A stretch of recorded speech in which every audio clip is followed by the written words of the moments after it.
1, 2, 3.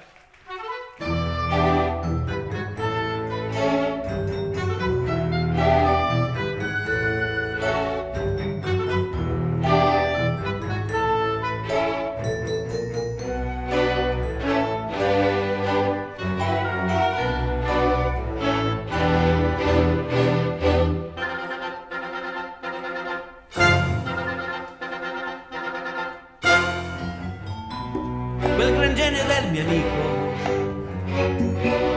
lui saprebbe cosa fare, lui saprebbe come aggiustare, con un cacciavite in mano fa miracoli, ti regolerebbe il minimo, alzandolo un po' e non picchieresti in testa, così forte no, e potresti ripartire, certamente non volare, ma viaggiare. Sì, viaggiare, evitando le buche più dure,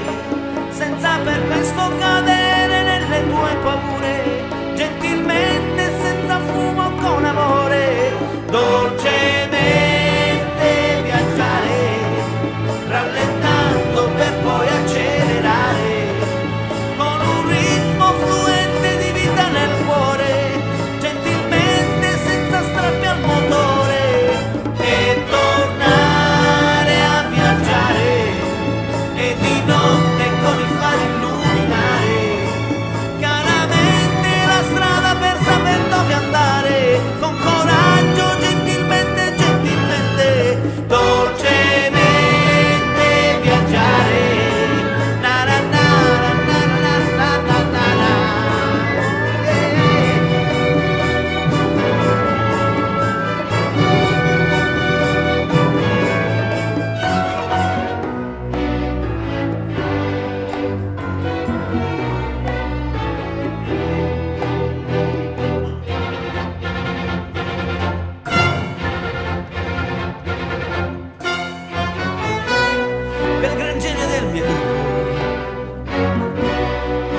sporche d'odio,